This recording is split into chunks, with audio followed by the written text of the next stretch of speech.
जल्दी आने का मजा भी आता था। अगर दिवाली वेकेशन के साथ काम हो जाए तो आनंद भी और अच्छा रहता था। शायद उस समय अपू घर भी था, यहाँ पे अम्यूजमेंट पार्क का भी शाम था,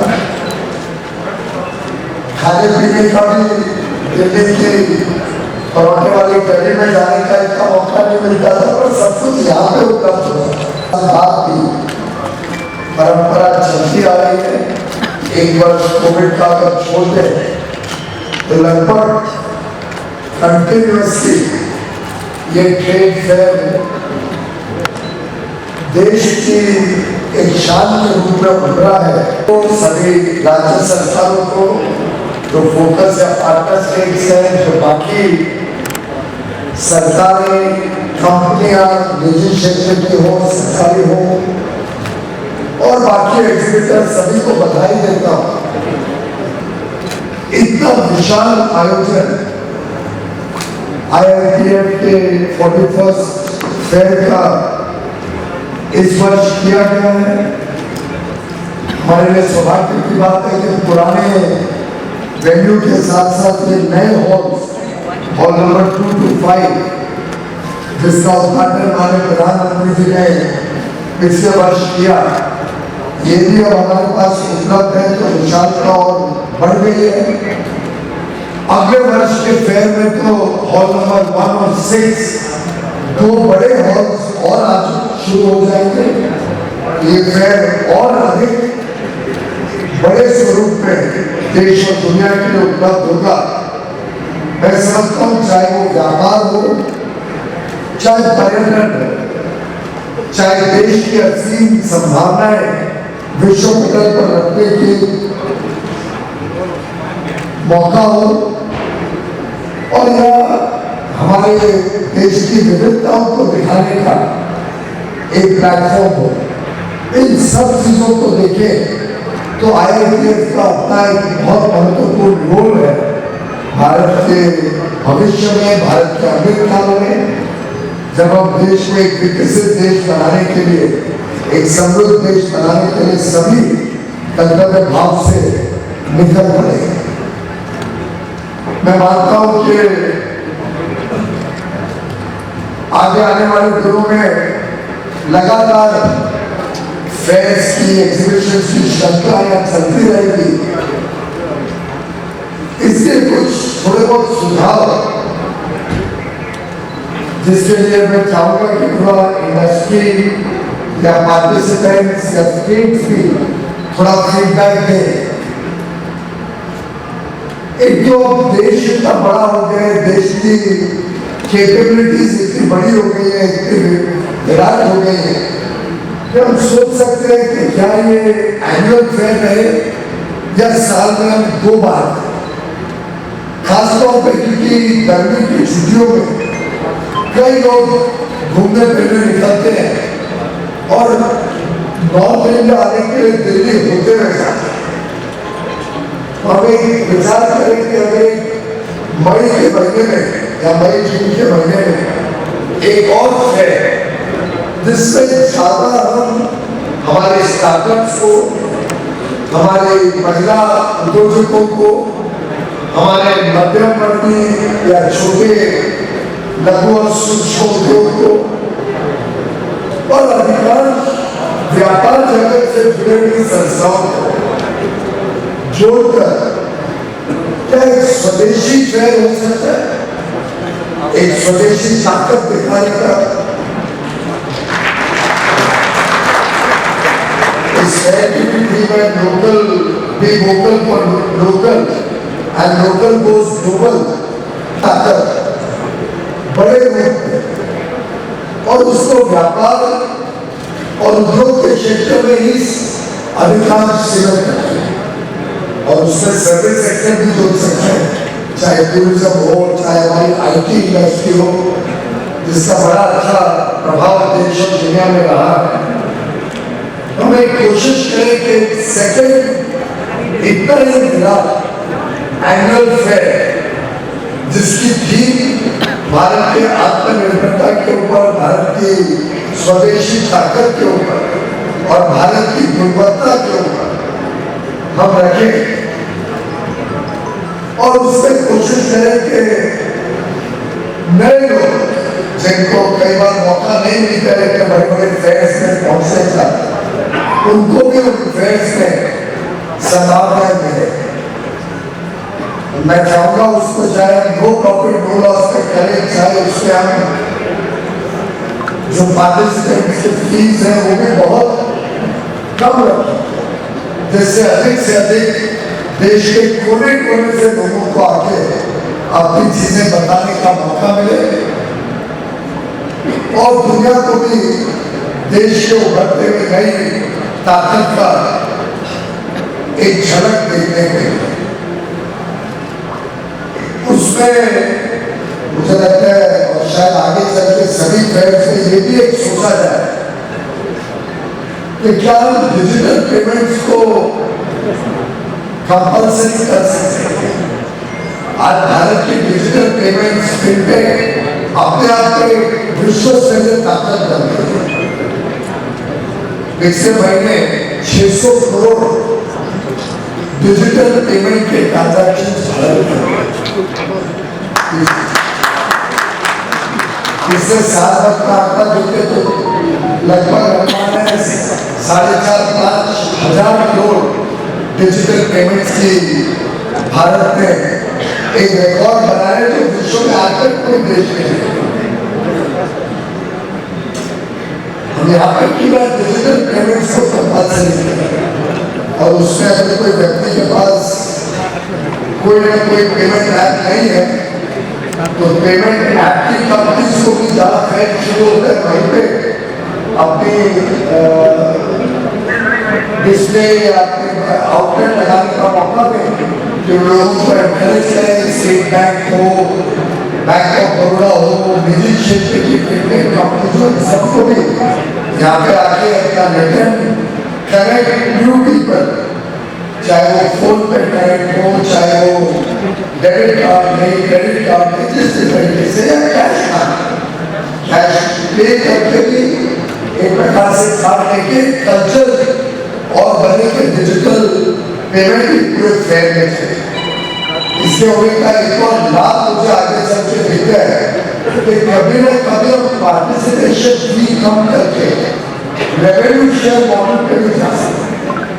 अगर सभी पेमेंट्स आते डिजिटल हो जाती है, उसका रिकॉर्ड भी अवेलेबल हो जाता है कि क्या सेल हुई है, क्या बिजनेस है, और वो देखते देखते शायद और लोगों को इच्छा होगी इन फेयर्स में पार्टिसिपेट। इसी के साथ साथ हम वर्चुअल मोड में क्यों ना कोशिश करें कि अपने फेयर्स को किया जाए। अगर कोई व्यक्ति दिल्ली नहीं आ सकता तो ये हमारा फ्लैगशिप इवेंट है, तो क्या हम उनको वेबसाइट द्वारा या कोई पोर्टल द्वारा हम वर्चुअल टूर देंगे यहाँ के पूरे एग्जीबिशन का। उस वर्चुअल टूर के माध्यम से या उस दौरान अगर वो कोई चीज खरीदना चाहे तो वो ई-कॉमर्स के माध्यम से वो चीज खरीद भी सकते हैं, तो और ज्यादा विस्तार होगा और ज्यादा लोगों का को इसका लाभ लेने का मौका मिलेगा। अब लगभग जो 10 लाख लोग यहाँ आते हैं, डिजिटल कनेक्टिविटी से वो संख्या भी काफी बड़ी मात्रा में हम वृद्धि कर सकते हैं। जो अभी हाल में हमारे प्रधानमंत्री नरेंद्र मोदी जी ने एक बात रखी थी, वो मुझे तो छुई गई है। मैं समझता हूँ उद्योग और व्यापार जगत से जो भी यहाँ हैं उनको भी वो बात पसंद आई। प्रधानमंत्री जी ने कहा अब भारत में speed is an ambition and scale is our strength. The new India that we are envisaging will engage with speed and scale. और वास्तव में ये ऐसा क्षेत्र है एग्जीबिशंस का, इंडस्ट्रियल फेयर्स का, ट्रेड फेयर्स का, जिसमें स्केल बहुत जरूरी है। और जितना हम इसको और बड़ा कर सकते हैं, जितना ज्यादा लोगों को इससे इन्वॉल्व कर सकते हैं, उतना इसकी इम्पोर्टेंस भी बढ़ेगी। मैं अभी कॉमर्स सेक्रेटरी से रिक्वेस्ट कर रहा था कि हमें आगे चल के अगर माइंड सेक्टर में ये जो मीटिंग्स और इंडस्ट्रियल फेयर्स, एग्जीबिशंस, कॉन्फ्रेंसेस, इस सेक्टर को बल देते हैं और इस सेक्टर में बहुत संभावना है। दुनिया में बड़े बड़े देश की अर्थव्यवस्थाएं इन एग्जीबिशन और फेयर्स के ऊपर निर्धारित होते हैं। हैनोवर का फेयर एक विश्व स्तरीय फेयर, कैन्स में फिल्म फेस्टिवल होता है, वो एक विश्व स्तरीय फेस्टिवल है। आर्ट एग्जीबिशन होती है अलग अलग जगह। मैं समझता हूँ अभी हमने ITPO और इंस्टीट्यूट ऑफ फॉरेन ट्रेड मिलकर कुछ कोर्सेज भी डेवलप करें। कुछ हाइब्रिड कोर्सेज हो सकते हैं, कुछ कैंपस कोर्सेज हो सकते हैं, कुछ तो टोटली वर्चुअल भी हो सकते हैं, जिसमें हम माइंड सेक्टर से जुड़े हुए लोगों को ट्रेन करें, सर्टिफाई करें, नए प्रोफेशनल्स तैयार करें जो इंडस्ट्रियल एग्जीबिशन और ट्रेड फेयर्स को अति आधुनिक बनाने में हमें सहयोग करें।